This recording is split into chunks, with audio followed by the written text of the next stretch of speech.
శ్రీమాత్రే నమ. జై గురు దత్తాత్రేయ నమ. ఈ వీడియోలో మనం వృశ్చిక రాశి వారికి జనవరి 11, 17 మధ్యలో జరిగే వార ఫలాలు పరిశీలిద్దాం.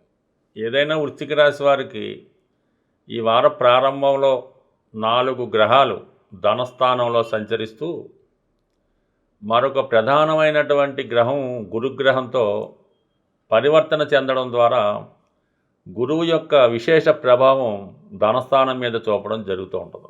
ఈ కారణం వల్ల ఈ వారంలో చాలా కాలంగా దూరంగా ఉంటున్నటువంటి మీ కుటుంబ సభ్యులు లేదంటే మీ కుటుంబ సభ్యుడు తిరిగి మీ కుటుంబంలో కలుసుకోవడం జరుగుతూ ఉంటుంది. ఏదైనా ఒక శుభకార్యం లాంటిది నిర్ణయించడం, దాని విషయంలో దూరమైనటువంటి మీ యొక్క బంధువులు మిమ్మల్ని తిరిగి కలుసుకోవడం జరుగుతూ ఉంటుంది. ముఖ్యంగా ఒక వ్యక్తి, అంటే మీ సంతానం కావచ్చు, మీ అల్లుడు అవ్వచ్చు, కుమార్తె అవ్వచ్చు, ఎంతో దూర ప్రాంతంలో ఉన్నవాళ్ళు ఈ వారం మీ కుటుంబంతో కలుసుకోవడం, మీ యొక్క బాధ్యతలు కొన్ని పంచుకోవడం జరుగుతూ ఉంటుంది ప్రధానంగా. అలాగే ఆర్థిక పరంగా చాలా కాలంగా ఇక మనకి రాదు అనుకున్నటువంటి స్థిరాస్తి కానీ, ధనం కానీ, ఏదైనా ఒక ఇన్సూరెన్స్ లాంటిది సడన్గా అది రావడం వల్ల కూడా చాలా వరకు మీ కుటుంబ సభ్యులంతా ఆశ్చర్యం గురయ్యే విధంగా ఉంటుంది.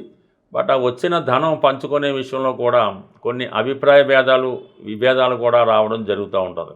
ఇది కూడా ఒకటి అదృష్టంగా ఉంటే, ఇంకోటి ఈ కుటుంబ సమస్యలు ఇంతకాలంగా లేనివి ఒకేసారి సమస్యలు బయటపడడం వల్ల ఎవరి అంతరంగం ఏ విధంగా ఉందన్నది మీకు ఈ సమయంలో అర్థమవుతూ ఉంటుంది.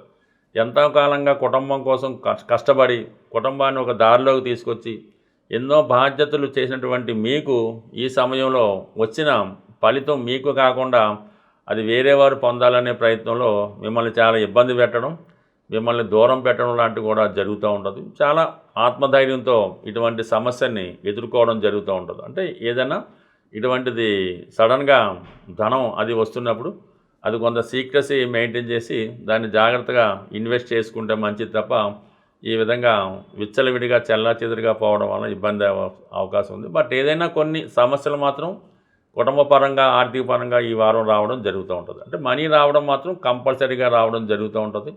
ప్రధానంగా ఈ కుజుడు రాశ్యాధిపతిగా, షష్టాధిపతిగా ధనస్థానంలో ఉండడం వల్ల ఈ విధమైనటువంటి భూములు, స్థిరాస్తులు అమ్మడం వల్ల కానీ, కోర్టు కేసు నెగ్గడం వల్ల వచ్చిన ఆస్తి కానీ వారసత్వంగా రావడం జరిగే అవకాశం ఉంది. బట్ ఈ కుజుడే మళ్ళా ఈ అన్నదమ్ముల మధ్య విభేదాలకి కారణం అవుతూ ఉంటుంది. అంటే దాయాదులు అవ్వచ్చు, అక్క చెల్లెలు అవ్వచ్చు, ఏదైనా మొత్తం మీద అటువంటి విభేదాలు అవి ఉంటాయి.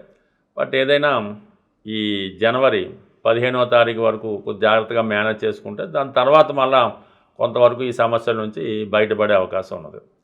దాని తర్వాత రవి కూడా ధనస్థానంలో ఉండడం వల్ల ప్రభుత్వ పథకం వల్ల కానీ, తండ్రి గారి వల్ల కానీ, గురువుల ద్వారా కానీ కొద్దిగా మీకు ప్రైజ్ మనీ లాంటిది కానీ రావడం జరుగుతూ ఉంటుంది.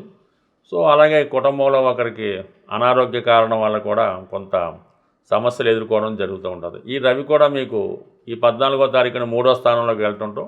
ఏదైనా ఒక ప్రభుత్వ అధికారి, ఒక రాజకీయ నాయకుడి సహకారంతో మీకున్నటువంటి సమస్యలు పరిష్కారం అవుతాయి. మీరు కూడా కొత్త ఉద్యోగ ప్రయత్నాలు ఏమైనా చేస్తుంటే అవి ప్రోగ్రెస్గా ఉండే అవకాశం ఉన్నది. ఇక శుక్రుడు అలాగా మీకు ధనస్థానంలో ఉంటూ 12వ తారీఖునే 3వ స్థానంలోకి మారడం వల్ల కొంతవరకు మీ కుటుంబంలో ఒక స్త్రీకి అభివృద్ధి రావడం జరుగుతుంది. అంటే మీ భార్యకు కానీ, మీ కుమార్తెకు కానీ కొత్త ఉద్యోగ ప్రయత్నాలు నెరవేరడం జరుగుతూ ఉంటుంది. ఇక బుధుడు 17వ తారీఖు వరకు ధనస్థానంలో అందే ఉంటాడు. అష్టమాధిపతిగా, లాభాధిపతిగా ధనస్థానంలో ఉంటూ ధనాధిపతిగా ఉన్నటువంటి గురువుతో పరివర్తన చెందడం వల్ల సడన్గా ఇటువంటి ఆకస్మిక ధనలాభం లాంటిది కానీ, ఏదైనా ఒక ఫిక్స్డ్ డిపాజిట్ ద్వారా కానీ, ఏదో మొత్తం మీద ఒక ధనం లాంటిది, ఒక ఎసెట్ మీకు లభించడం జరుగుతుంది. ఇది మీకు ఒక పరిశోధన ద్వారా వచ్చినటువంటిది కూడా కావచ్చు. లేదా ఒక గుడ్ విల్ లాంటిది కూడా మీ కుటుంబానికి రావడం జరుగుతూ ఉంటుంది. అది మీ కుటుంబ గౌరవాన్ని విశేషంగా పెంచడం జరుగుతూ ఉంటుంది. అలాగే కొంతమంది ఆధ్యాత్మిక రంగంలో ఉన్న వాళ్ళకి కూడా ఒక గుర్తింపు కానీ, ఒక అవార్డు కానీ ఇటువంటి ఏదైనా రావడం వల్ల ఒకేసారి వెలుగులోకి రావడం జరుగుతూ ఉంటుంది. బట్ ఏదైనా నెమ్మదిగా ఈ జాతకుడికి ప్రధాన గ్రహాలన్నీ కూడా 3వ స్థానంలోకి మారడం వల్ల ప్రోగ్రెసివ్గా ఉండడం జరుగుతూ ఉంటుంది. ఇంచుమించుగా మీకు ఈ 17 తర్వాత బుధుడు కూడా మారిపోవడం, కేవలం గురుగ్రహం ఒక్కడు మాత్రమే ధనస్థానాన్ని వీక్షించడం వల్ల కుటుంబ పరంగా ఉన్నటువంటి చాలా సమస్యలు పరిష్కారం అవుతాయి. అలాగే ఆధ్యాత్మిక పెద్దవాళ్ళ సహకారంతో రావడం జరుగుతుంది. బట్ ఏదైనా దూరమైనటువంటి మీ యొక్క కుటుంబ సభ్యులు చాలా వరకు మీ కుటుంబ మంచి కోసం, మీ శ్రేయస్సు కోసం ఎప్పుడు పనిచేయడం వల్ల కొంత మనశ్శాంతిని ఉంటాయి.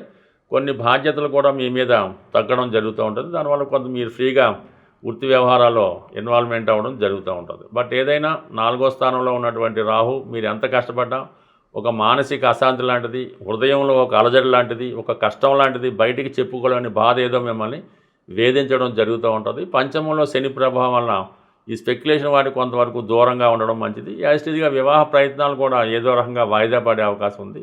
సాధారణంగా మనకి ఎన్ని అర్హతలు ఉన్నా ఒక పెళ్లి ప్రయత్నం చేస్తున్నప్పుడు ఆ పిల్లవాడికో అమ్మాయికో వివాహం జరగకపోవడం, అలాగే ఎంత గట్టిగా ఉద్యోగ ప్రయత్నం చేసిన ఉద్యోగం రావడానికి ప్రధాన కారణం మీ జాతకంతో పాటుగా మీరు నివసిస్తున్నటువంటి గృహం కూడా ఇది కారణం అవుతూ ఉంటుంది.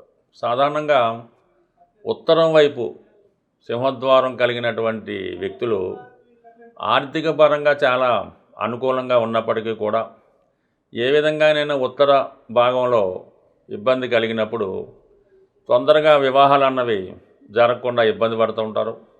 అలాగే ఆ కుటుంబ సభ్యుల మధ్య, ముఖ్యంగా అన్నదమ్ముల మధ్య కానీ అక్క చెల్లెల మధ్య కానీ విభేదాల కారణంగా వచ్చిన సంబంధాల్ని వదులుకోవడం లాంటిది కూడా జరుగుతూ ఉంటుంది. సో అలాగే ఉద్యోగ ప్రయత్నాలు కూడా ఏమవుతాయంటే సరైనటువంటి అవకాశాలు రావు. వీళ్ళు ఏదో ఒక ఉద్యోగం కోసం ప్రయత్నం చేస్తుంటారు, చిన్న ఉద్యోగంలో చేరరు. ఈ విధంగా కూడా అంటే ప్రధానంగా ఈ ఉత్తర ప్రభావం, ఉత్తర దిక్కు దోష ప్రభావం ఆర్థిక సమస్యల మీద, స్త్రీల మీద ఎక్కువ ప్రభావం చూపుతూ ఉంటుంది. అటువంటి ఉత్తర దిక్కు సమస్యలు ఉన్నవారు వెంకటేశ్వర స్వామిని బుధవారం రోజు అర్చించడం వల్ల, పూజించడం వల్ల ఇటువంటి వాస్తు దోషాలు సరయ్యే అవకాశం ఉంటుంది. ప్రధానంగా ఆగ్నేయప్రదంగా దోషం ఉన్నప్పుడు ఆ ఇంట్లో యజమానురాలికి, అంటే ఎవరైతే మెయిన్గా యజమానురాలు ఉంటుందో ఆమెకి స్త్రీ సంబంధించినటువంటి వ్యాధులు, గర్భకోశ వ్యాధులు లాంటివి రావడం వల్ల కొంతవరకు ఫిజికల్గా ఎప్పుడూ అనారోగ్య సమస్యలతో బాధపడుతూ ఉంటారు. ఆ ఇంటి యజమాని ఏదో ఒక బలహీనతకి, వ్యసనానికి లోనై భార్యాభర్తల మధ్య గ్యాప్ అది పెరుగుతూ ఉంటుంది. అలాగే ఆ యజమాని ఏదో ఒక బలహీనత వల్ల ధనాన్ని నష్టపోవడం, ఏదో ఒక హ్యాబిట్కి అలవాటు పడడం వల్ల కుటుంబ సభ్యులు చికాకు పడుతుంటారు. ఆ ఇంట్లో చిన్నవాళ్ళు పెద్దవారి మీద డామినేట్ చేస్తూ ఉంటారు. అందువల్ల ఈ ఆగ్నేయ దోషం ఉన్నవాళ్ళు, అంటే ఆగ్నేయులు అయినా ఉండకూడని ఉన్న ఇబ్బంది ఉన్నా అది ఇబ్బంది పెడుతూ ఉంటుంది. ఆగ్నేయ దోషం ఉన్నవాళ్ళు అంటే ఆగ్నేయ భాగంలో, మీ యొక్క ఆగ్నేయ భాగంలో ఎప్పుడూ వెలిగే విధంగా ఒక ఎరుపు రంగు లైటు 24 వెలిగేలా పెట్టుకుంటే ఆటోమేటిక్గా ఆగ్నేయ ప్రభావ దోషం తొలగి కొంతవరకు ఆ కుటుంబ సభ్యుల మధ్య సఖ్యత ఏర్పడుతూ ఉంటుంది.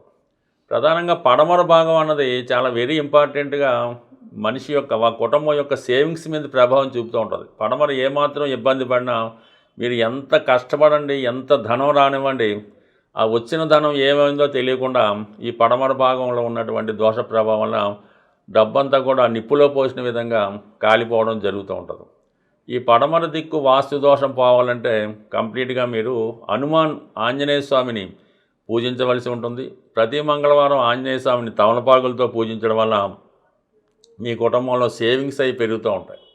కొంతమందికి ఏంటంటే ఎంత ట్రై అయినా కూడా డబ్బు అప్పు దొరకదు, లోన్, అది ఏదో మంచి ప్రాజెక్ట్ ఉంటుంది, ఆదాయపరంగా ఉంటుంది, దానికి తగ్గ సెక్యూరిటీ కూడా ఉంటుంది, అయినప్పటికీ కూడా ఈ బ్యాంకులు రిజెక్ట్ చేస్తుంటాయి. క్రెడిట్ స్కోర్ బాగాలేదనో, ఎప్పుడు ఏదో జరిగిందనో, ఈ వాయువ్య దోషం వల్ల ఇటువంటి బ్యాంకు లోన్స్ లభించవు. అలాగే చిన్న సమస్య కూడా పెద్ద జరుగుతూ ఉంటుంది. ఈ పెళ్ళిళ్ళు కూడా చాలా వరకు ప్రేమ వ్యవహారాల వల్ల, ఇల్లీగల్ కాంట్రాక్ట్స్ వల్ల పెళ్ళిళ్ళు కూడా వాయిదా పడుతుంటాయి. ఈ వాయువు దోషం ఉన్నవాళ్ళు సోమవారం రోజు చంద్రుడికి సంబంధించిన పరిహారం చేసుకుంటే, అంటే శివుడికి ఆవు పాలతో అభిషేకం చేసుకోవడం వల్ల కానీ, పంచదారతో శివుడికి సోమవారం రోజు అభిషేకం చేయడం వల్ల రుణం తొందరగా లభించే అవకాశం ఉంది. అంటే రుణం లభించడం కూడా ఒక అదృష్టమే. ఎందుకంటే ఎంతో పెద్ద పెద్ద పనులు ఈ సమయానికి ధనం లేక ఆగిపోతూ ఉంటాయి. సంపాదన ఉంటుంది, షూరిటీ కూడా ఉంటుంది. బట్ ఏదైనా గృహంలో ఉన్నటువంటి ప్రతి సమస్యకి దాన్ని పడగొట్టడమే కాకుండా ఈ కొద్దిపాటి టెంపరీ పరిహారాలతో మీ వాస్తు దోషాలను కూడా సరి చేసుకోవచ్చు. అవి ఎంతవరకు టెంపరీగానే పనిచేస్తాయి. పర్మనెంట్ వాస్తు దోషాలు ఉన్నప్పుడు మాత్రం దాన్ని రిమూవ్ చేసుకుంటేనే పని జరుగుతుంది తప్ప ఊరిక పరిహారం కొన్నాళ్ళకి పనిచేయదు.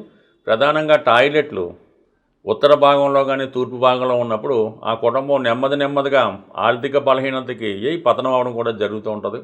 ఇటువంటి ఏమన్నా ఉన్నప్పుడు కంప్లీట్గా రిమూవ్ చేయవలసి ఉంటుంది. కొన్నాటికి చిన్న చిన్న పరిహారాలతో సరి చేసుకోవచ్చు. ఏదన్నా మన పని బట్టి ఫలితం ఉండడం జరుగుతూ ఉంటుంది. స్వస్తి.